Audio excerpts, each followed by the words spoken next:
ജമാഅത്തെ ഇസ്ലാമിയുടെ ന്യായമാണത്. ജമാഅത്തെ ഇസ്ലാമിയാണ്. അവരതേ നിലപാട് സ്വീകരിച്ചു പോകുന്നവരാണ്. ഒരേ നിലപാടാണ് ഇവർക്കെല്ലാവർക്കും ഉള്ളത്. എങ്ങനെയാണ് അവരെ അംഗീകരിക്കാൻ കഴിഞ്ഞത്? SDPI ആരാണെന്ന് പ്രത്യേകം പറയേണ്ടതുണ്ടോ? എങ്ങനെയാണ് ഇത്തരം തീവ്രവാദ വിഭാഗങ്ങളെ അംഗീകരിച്ചു പോകാൻ കഴിയുന്നത്? ഇതെവിടെയാണ് എത്തിക്കുക? കോൺഗ്രസിന്റെ അനുഭവം നിങ്ങൾ കാണുന്നില്ലേ? കോൺഗ്രസിന്റെ അനുഭവമാണല്ലോ രാജ്യത്തെ വിവിധ സംസ്ഥാനങ്ങള് കോൺഗ്രസ് അണികൾ BJPയിലേക്ക് എത്തിക്കുന്നതിനിടയാക്കിയത്. ഒരുപാട് നേതാക്കളടക്കമല്ലേ പോകുന്നത്. ഇവിടെ തന്നെയുള്ള കോൺഗ്രസ് നേതാക്കൾ പറഞ്ഞതും ചെയ്തതുമായ കാര്യങ്ങളില്ലേ, അതിലേക്കൊന്നും ഇപ്പൊ പോകുന്നില്ല എന്ന് മാത്രം. എല്ലാം നിങ്ങളെ കൺമുന്നിലില്ലേ? കോൺഗ്രസിന്റെ അതേ രീതി നിങ്ങളും മറ്റൊരു രീതിയിൽ പകർത്തുകയല്ലേ? കോൺഗ്രസിന്റെ കൂടെ നിന്ന് കോലീബി സഖ്യം പ്രാവർത്തികമാക്കാൻ സഹകരിച്ചവരാണ് നിങ്ങൾ. ഇപ്പൊ നിങ്ങൾ ഈ പറയുന്ന വർഗീയ ശക്തികളെയും ഒന്നിച്ചു നിർത്താനല്ലേ നോക്കുന്നത്?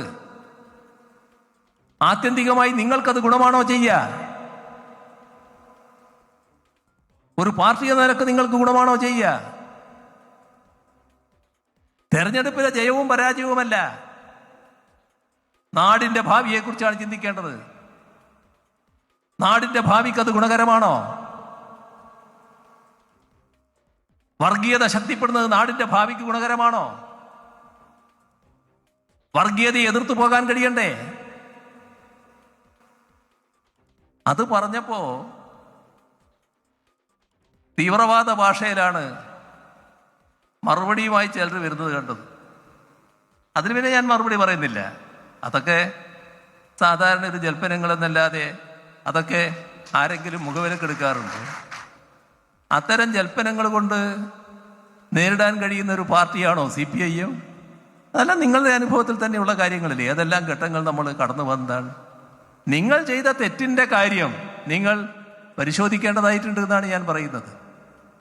ഇപ്പോ എല്ലാ ശ്രമവും ചേലക്കരയിൽ നിങ്ങൾ നടത്തിയില്ലേ? 3 തെരഞ്ഞെടുപ്പുകൾ വന്നത്. ആ തെരഞ്ഞെടുപ്പില് നിങ്ങൾ ഏറ്റവും കൂടുതൽ കേന്ദ്രീകരിച്ചത് ചേലക്കരയായിരുന്നല്ലോ. കാരണം രാഷ്ട്രീയമായി വലിയൊരു ജയം ചേലക്കര പിടിച്ചെടുത്താൽ ഉണ്ടാകുമെന്നല്ലേ നിങ്ങൾ കണക്കാക്കിയത്?